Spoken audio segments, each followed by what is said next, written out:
श्री गणेशाय नमः। शांताकारं भुजगशयनं पद्मनाभं सुरेशं विश्वाधारं गगनसदृशं मेघवर्णं शुभांगं लक्ष्मीकान्तं कमलनयनं योगिविद्यानिगम्यं वंदे विष्णु भवभयहरं सर्वलोकैकनाथम। शुरू करते हैं 84वां अध्याय, वसुदेव जी का यज्ञोत्सव। श्री सुखदेव जी कहते हैं, परीक्षित, सर्वात्मा भक्त भयहारी भगवान श्री कृष्ण के प्रति उनकी पत्नियों का कितना प्रेम है, यह बात कुंती, गांधारी, द्रौपदी, सुभद्रा, दूसरी राजपत्नियों और भगवान की प्रियतमा गोपियों ने भी सुनी। सब की सब उनका यह अलौकिक प्रेम देखकर अत्यंत मुग्ध, अत्यंत विस्मित हो गई।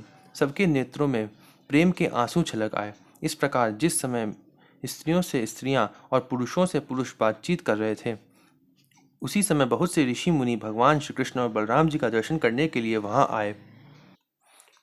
उनमें प्रधान ये थे: श्री कृष्ण, द्वैपायन व्यास, देव ऋषि नारद, च्यवन, देवल, असित, विश्वामित्र, शतानंद, भरद्वाज, गौतम अपने शिष्यों के सहित भगवान परशुराम, वशिष्ठ, गालव, भृगु, पुलस्त्य, कश्यप, अत्रि, मार्कंडेय, बृहस्पति, द्वित, त्रित, एकथ, सनक, सनंदन, सनातन, सनत कुमार, अंगिरा, अगस्त्य, याज्ञवल्क्य और वामदेव इत्यादि ऋषियों को देखकर पहले से बैठे हुए नरपतिगण, युधिष्ठिर आदि पांडव भगवान श्री कृष्ण और बलराम जी सहसा उठकर खड़े हो गए और सबने उन विश्व वंदित ऋषियों को प्रणाम किया।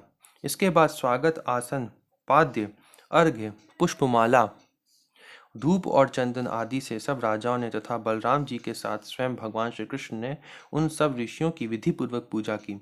जब सब ऋषि मुनि आराम से बैठ गए, तब धर्म रक्षा के लिए अवतीर्ण भगवान श्री कृष्ण ने उनसे कहा। उस समय वह बहुत बड़ी सभा चुपचाप भगवान का भाषण सुन रही थी। भगवान श्री कृष्ण ने कहा, धन्य है, हम लोगों का जीवन सफल हो गया।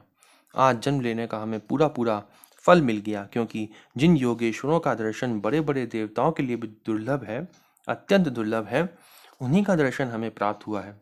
जिन्होंने बहुत थोड़ी तपस्या की है और जो लोग अपने इष्ट देव को समस्त प्राणियों के हृदय में न देखकर केवल मूर्ति विशेष में ही उनका दर्शन करते हैं, उन्हें आप लोगों के दर्शन, स्पर्श, कुशल प्रश्न, प्रणाम और पाद पूजन आदि का सुअवसर भला कब मिल सकता है। केवल जल में तीर्थ ही तीर्थ नहीं कहलाते, केवल मिट्टी या पत्थर की प्रतिमाएं ही देवता नहीं होती। संत पुरुष ही वास्तव में तीर्थ और देवता हैं, क्योंकि उनका बहुत समय तक सेवन किया जाए तब वे पवित्र करते हैं। परंतु संत पुरुष तो दर्शन मात्र से ही कृतार्थ कर देते हैं। जो ये तीर्थ होते हैं और जो देवता होते हैं, ये लोग बहुत समय में पवित्र करते हैं, लेकिन संत पुरुष जो होते हैं वो दर्शन मात्र से ही कृतार्थ कर देते हैं, ऐसा भगवान कहते हैं।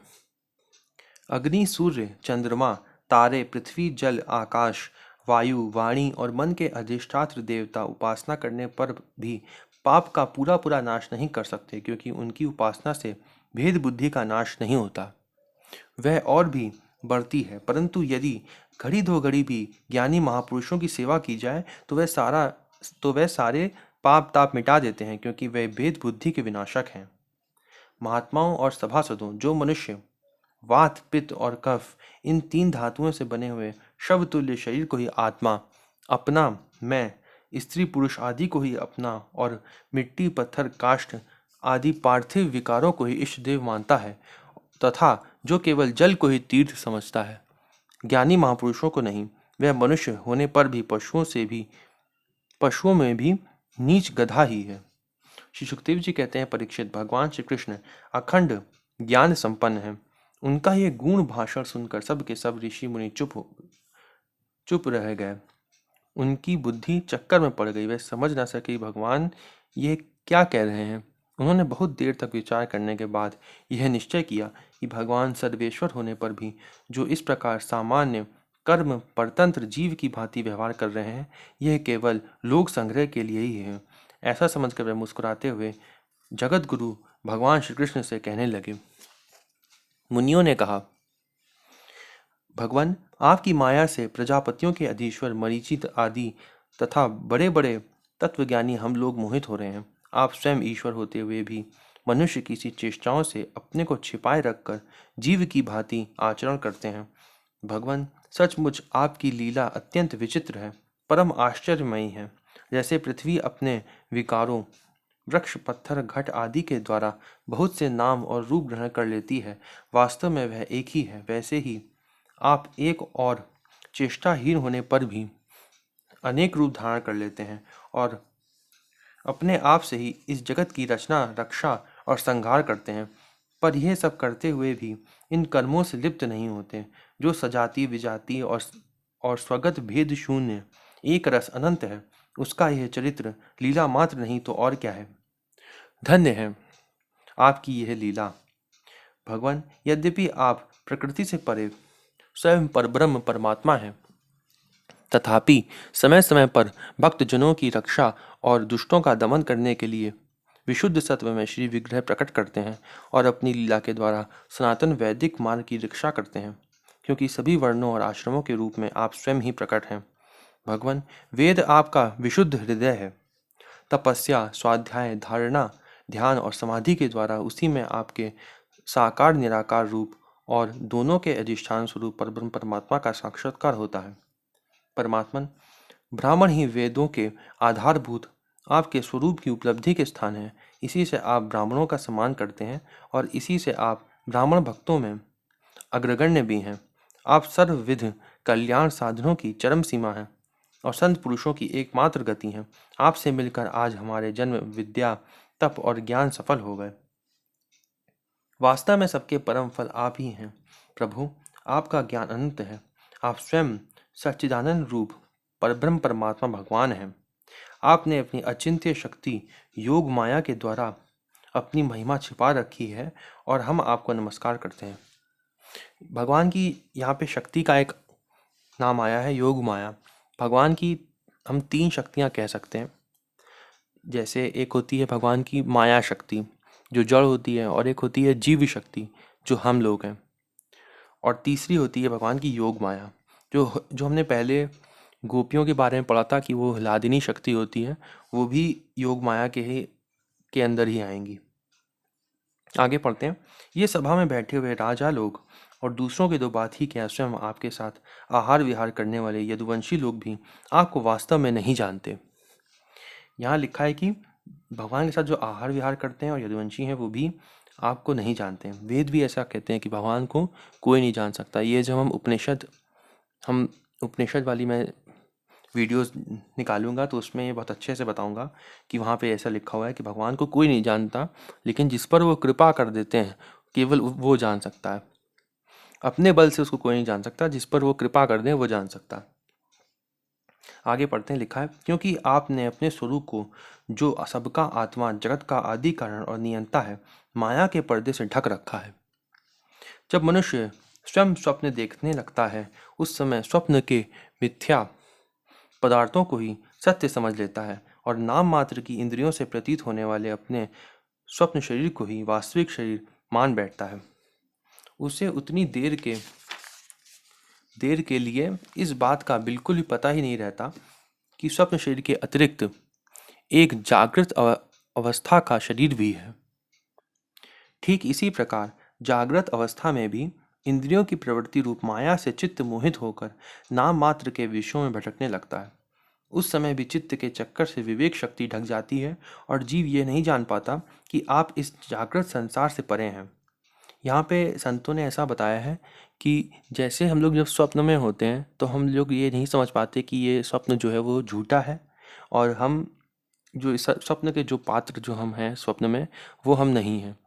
इसी प्रकार इस संसार में जैसे हम जी रहे हैं और हम समझते हैं कि ये शरीर हम हैं, ऐसा नहीं है। हम शरीर से कुछ और हैं और ये संसार जो है वो भी झूठा है। यही कहने का आशय है यहाँ पे। प्रभु, बड़े बड़े ऋषि मुनि अत्यंत परिपक्व योग साधना के द्वारा आपके उन चरण कमलों को हृदय में धारण करते हैं, जो समस्त प्राशी को नष्ट करने वाले गंगा जल के भी आश्रय स्थान हैं। ये बड़े सौभाग्य की बात है कि आज हमें उन्हीं का दर्शन हुआ है। प्रभु, हम आपके भक्त हैं। आप हम पर अनुग्रह कीजिए, क्योंकि आपके परम पद की प्राप्ति उन्हीं लोगों को होती है जिनका लिंग शरीर रूप जीव कोश आपकी उत्कृष्ट भक्ति के द्वारा नष्ट हो जाता है। इसका अर्थ क्या है जो यहाँ लिखा हुआ है? जिनका लिंग शरीर रूप जीव कोश आपकी उत्कृष्ट भक्ति के द्वारा नष्ट हो जाता है। तो ये जो लिंग शरीर है ये भी माया का बना होता है।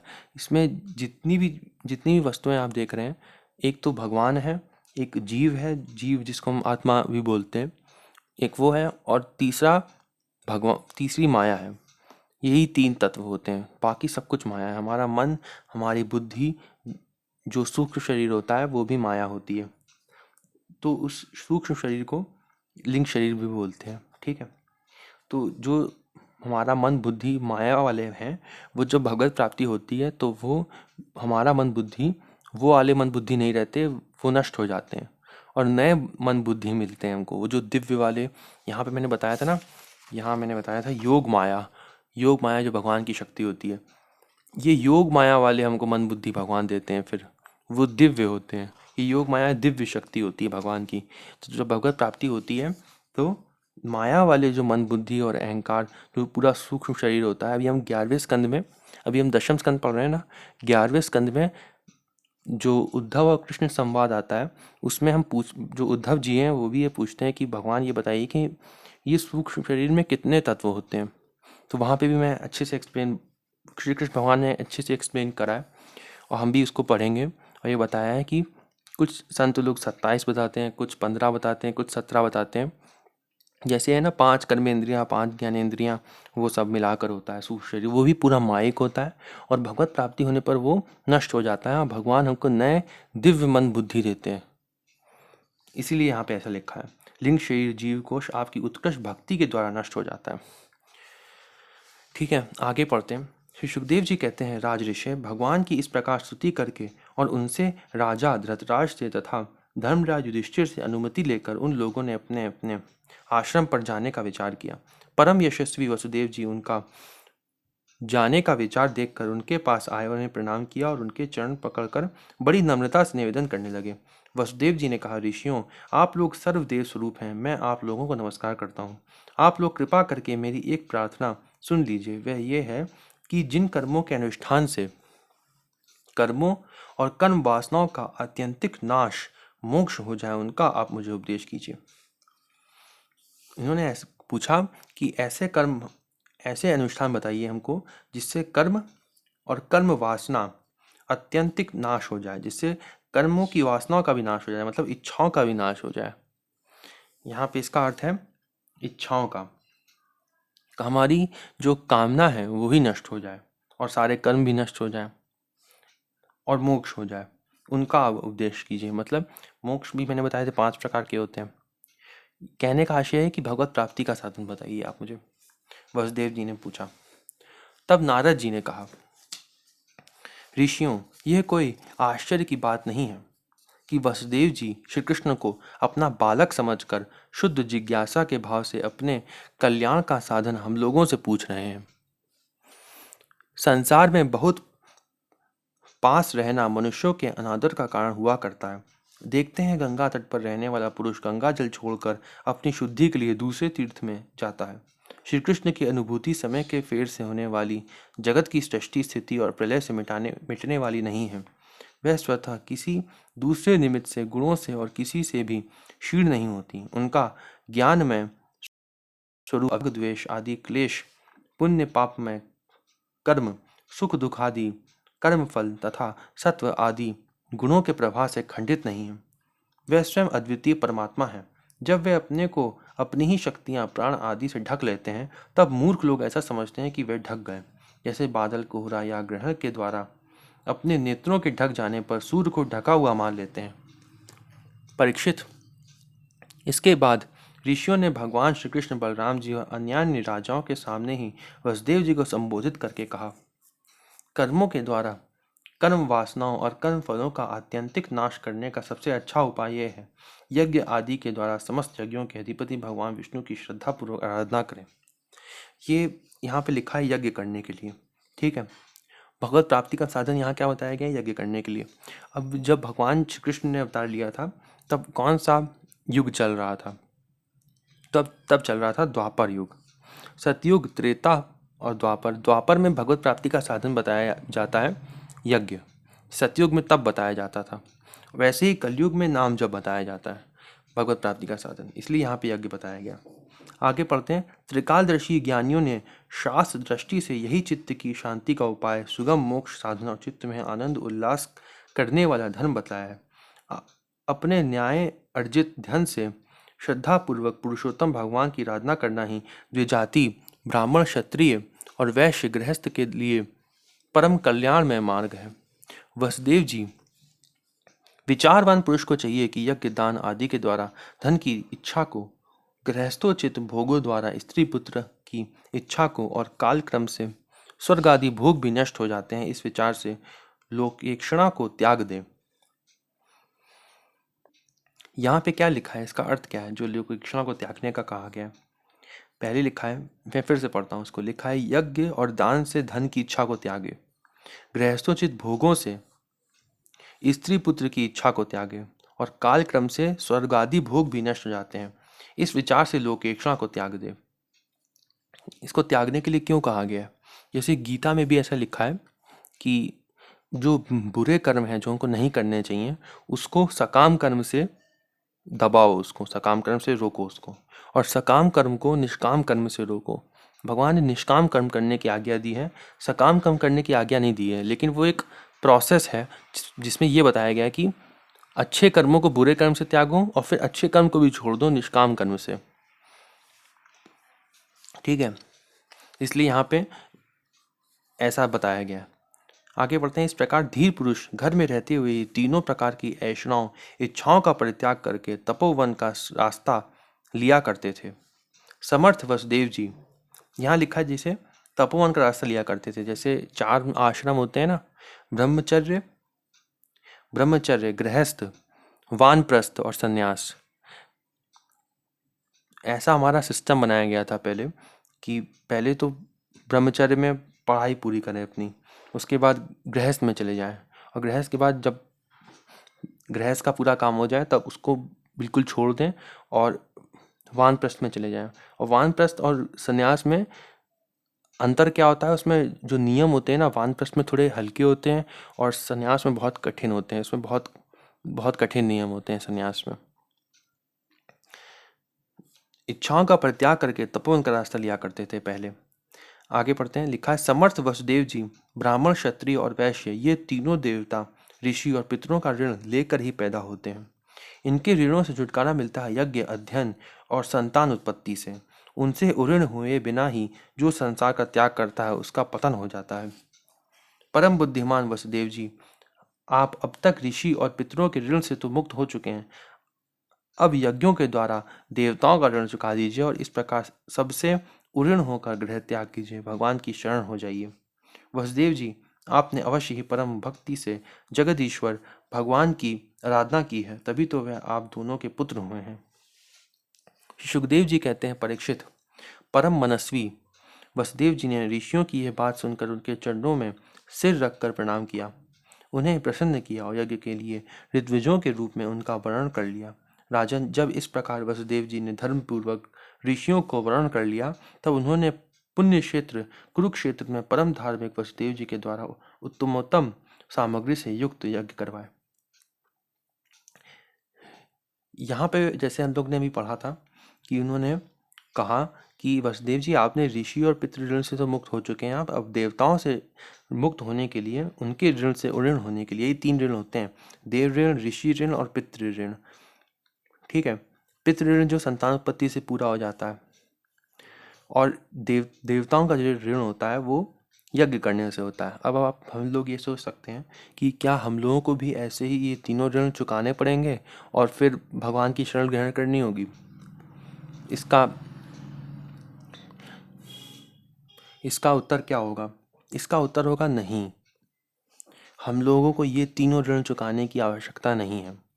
अगर हम शास्त्रों को और पढ़ें ध्यान से और संतों की वाणी सुने, तो उन्होंने बताया है जो भी भागवत धर्म में जो भगवान की शरण चला जाता है और जो भी भागवत धर्म के नियमों को पालन करता है, उनका पालन करता है, उनके लिए ये तीनों ऋण जो होते हैं, इसको पूरी करने की आवश्यकता नहीं होती है। ऐसे भी उदाहरण दिए कि जैसे पेड़ होता है ना, एक पेड़, आप उसके एक एक पत्तों को अगर पानी देंगे तो उससे फ़ायदा नहीं होगा, लेकिन अगर आप पूरे एक पेड़ को पानी देंगे तो पूरा जितने भी उसके पत्ते होंगे वो भी उसके हरे भरे हो जाएंगे। ऐसे ही जब हम भगवान की भागवत धर्म का पालन जो लोग करते हैं और भगवान के लिए सब कुछ भगवान के लिए करते हैं, तो उनके लिए ऋण पूरा करने की ज़रूरत नहीं होती है, वो उनको अपने आप ही उसमें हिस्सा मिल जाता है। भगवान उनका कर देते हैं सब कुछ। जैसे कहते हैं ना कि जब भगवत प्राप्ति हो जाती है तो 7 पीढ़ियाँ जो होती हैं वो भी तर जाती हैं। इसलिए जो यहाँ पे लिखा है ये पहले के हिसाब से था। अब जो मैं बता रहा हूँ वो मैं और भी भगवान के जो शास्त्र हैं, भक्तमाल हैं, इससे इसको पढ़ के बता रहा हूँ। आगे हम लोग शास्त्र पढ़ेंगे तब भी मैं ये बात आपको दिखा दूंगा। ठीक है, आगे पढ़ते हैं। परीक्षित, जब वसुदेव जी ने यज्ञ की दीक्षा ले ली तब यदुवंशियों ने स्नान करके सुंदर वस्त्र और कमलों की मालाएं धारण कर ली। राजा लोग वस्त्राभूषणों से खूब सुसज्जित हो गए। वसुदेव जी की पत्नियों ने सुंदर वस्त्र, अंगराग और सोने के हारों से अपने को सजा लिया और फिर वह सब बड़े आनंद से अपने अपने हाथों में मांगलिक सामग्री लेकर यज्ञशाला में आई। उस समय मृदंग, पखावज, शंख, ढोल और नगाड़े आदि बाजे बजने लगे। नट और नर्तकियां नाचने लगीं। सूत और मागध स्तुति गान करने लगे। गंधर्वों के साथ सुरीले गले वाली गंधर्व पत्नियां गान करने लगी। वसुदेव जी ने पहले नेत्रों में अंजन और शरीर में मक्खन लगा लिया। फिर उनकी देवकी आदि 18 पत्नियों के साथ उन्हें ऋत्विजों ने महाभिषेक की विधि से वैसे ही अभिषेक कराया जिस प्रकार प्राचीन काल में नक्षत्रों के साथ चंद्रमा का अभिषेक हुआ था। उस समय यज्ञ में दीक्षित होने के कारण वसुदेव जी ने तो मृगचर्म धारण किए हुए थे, परंतु उनकी पत्नियां सुंदर सुंदर साड़ी, कंगन, हार, पायजेब और कर्णफूल आदि आभूषणों से खूब सजी हुई थी। वे अपनी पत्नियों के साथ भली भांति शोभायमान हुए। महाराज, वसुदेव जी ने ऋत्विज और सदस्य से रत्न जटित आभूषण तथा रेशमी वस्त्र धारण करके वैसे ही सुशोभित हुए जैसे पहले इंद्र के यज्ञ में हुए थे। उस समय भगवान श्री कृष्ण और बलराम जी अपने अपने अपने भाई बंधु और स्त्री पुत्रों के साथ इस प्रकार शोभायमान हुए जैसे अपनी शक्तियों के साथ समस्त जीवों के ईश्वर स्वयं भगवान समष्टि जीवों के अभिमानी संशी संकर्षण आदि अपने विशुद्ध नारायण स्वरूप में शोभायमान होते हैं। वसुदेव जी ने प्रत्येक यज्ञ में ज्योतिषोम, दर्श, पूर्णमास आदि प्राकृत यज्ञों, सौरत्र सौरस्त्रादि वैकृत यज्ञों और अग्निहोत्र आदि अन्यान्य यज्ञों के द्वारा द्रव्य क्रिया और उनके ज्ञान के मंत्रों के स्वामी श्री विष्णु भगवान की आराधना की। इसके बाद उन्होंने उचित समय पर ऋत्विजों को वस्त्रालंकारों से सुसज्जित किया और शास्त्र के अनुसार बहुत सी दक्षिणा तथा प्रचुर धन के साथ अलंकृत गौएं, पृथ्वी और सुंदरी कन्याएं दी। इसके बाद महर्षियों ने पत्नी संयाज नामक यज्ञांग और अवभ्रस्थान अवभृत स्नान आदि अर्थात यज्ञांत स्नान संबंधी अविशेष कर्म कराकर वसुदेव जी को आगे करके परशुराम जी के बनाए हृदय में राम हृदय में स्नान किया। स्नान करने के बाद वसुदेव जी और उनकी पत्नियों ने बंदीजनों को अपने सारे वस्त्राभूषण दे दिए तथा स्वयं नए वस्त्राभूषणों से सुसज्जित होकर उन्होंने ब्राह्मणों से लेकर कुत्तों तक को निरंतर अपने भाई बंधुओं, उनके स्त्री पुत्रों आदि तथा विदर्भ, कौशल, कुरु, काशी, केकय और संजय आदि देशों के राजाओं, सदस्यों, ऋत्विजों, देवताओं, मनुष्यों, भूतों, पितरों और चारणों को विदाई के रूप में बहुत सी भेंट देकर सम्मानित किया। वह लोग लक्ष्मीपति भगवान श्री कृष्ण की अनुमति लेकर यज्ञ की प्रशंसा करते हुए अपने अपने घर चले गए। परीक्षित, उस समय राजा धृतराष्ट्र, विदुर, युधिष्ठिर, भीम, अर्जुन, भीष्म पितामह, द्रोणाचार्य, कुंती, नकुल, सहदेव, नारद, भगवान व्यासदेव तथा दूसरे स्वजन संबंधी और बांधव अपने हितैषी बंधु यादवों को छोड़कर जाने में अत्यंत विरह व्यथा का अनुभव करने लगे। उन्होंने अत्यंत स्नेहार्द चित्त से यदुवंशियों का आलिंगन किया और बड़ी कठिनाई से किसी प्रकार अपने अपने देश को गए। दूसरे लोग भी उनके साथ ही वहां से रवाना हो गए। परीक्षित, भगवान श्री कृष्ण, बलराम जी तथा उग्रसेन आदि ने नंद बाबा एवं अन्य सब गोपों की बहुत बड़ी बड़ी सामग्रियों से अर्चा पूजा की, उनका सत्कार किया और वह प्रेम परवश होकर बहुत दिनों तक वहीं रहे। वसुदेव जी अनायास ही अपने बहुत बड़े मनोरथ का महासागर पार कर गए थे। उनके आनंद की सीमा न थी। सभी आत्मीय स्वजन उनके साथ थे। उन्होंने नंद बाबा का हाथ पकड़कर कहा, वसुदेव जी ने कहा, भाई जी, भगवान ने मनुष्यों के लिए एक बहुत बड़ा बंधन बना दिया है। उस बंधन का नाम है स्नेह प्रेम पाश। मैं तो ऐसा समझता हूँ कि बड़े बड़े शूरवीर और योगी यति भी उसे तोड़ने में असमर्थ हैं। आपने हम अकृतज्ञों के प्रति अनुपम मित्रता का व्यवहार किया है। क्यों ना हो, आप सरीखे संत शिरोमणियों का तो ऐसा स्वभाव ही होता है। हम इसका कभी बदला नहीं चुका सकते, आपको इसका कोई फल नहीं दे सकते। फिर भी हमारा ये मैत्री संबंध कभी टूटने वाला नहीं है। आप इसको सदा निभाते रहेंगे। भाई जी, पहले तो बंदी गृह में बंद होने के कारण हम आपका कुछ भी प्रिय और हित ना कर सके। अब हमारी यह दशा हो रही है कि हम धन संपत्ति के नशे से श्रीमद से अंधे हो रहे हैं। आप हमारे सामने हैं तो भी हम आपकी ओर नहीं देख पाते। दूसरों को सम्मान देकर स्वयं सम्मान ना चाहने वाले भाई जी, जो कल्याणकामी है उसे राजलक्ष्मी ना मिले, इसी में उसका भला है। क्योंकि मनुष्य राजलक्ष्मी से अंधा हो जाता है और अपने भाई बंधु स्वजनों तक को नहीं देख पाता। श्री सुखदेव जी कहते हैं, परीक्षित, इस प्रकार कहते कहते वसुदेव जी के हृदय प्रेम से गदगद हो गए। उन्हें नंद बाबा की मित्रता और उपकार स्मरण हो आए। उनके नेत्रों में प्रेम अश्रु उमड़ आए, वह रोने लगे। नंद जी अपने सखा वसुदेव जी को प्रसन्न करने के लिए एवं भगवान श्री कृष्ण और बलराम जी के प्रेम पाश में बंद कर आज कल करते करते 3 महीने तक वहीं रह गए। यदुवंशियों ने जी भर उनका सम्मान किया।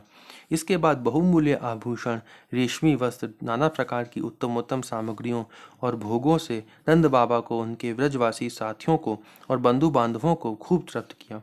वसुदेव जी, उग्रसेन, श्री कृष्ण, बलराम, उद्धव आदि यदुवंशियों ने अलग अलग उन्हें अनेकों प्रकार की भेंटें दी। उनके विदा करने पर उन सब सामग्रियों को लेकर नंद बाबा अपने व्रज के लिए रवाना हुए। नंद बाबा गोपों और गोपियों का चित्त भगवान श्री कृष्ण के चरण कमलों में इस प्रकार लग गया कि वह फिर प्रयत्न करने पर भी उसे वहां से लौटा ना सके। सुतरा बिना ही मन के उन्होंने मथुरा की यात्रा की।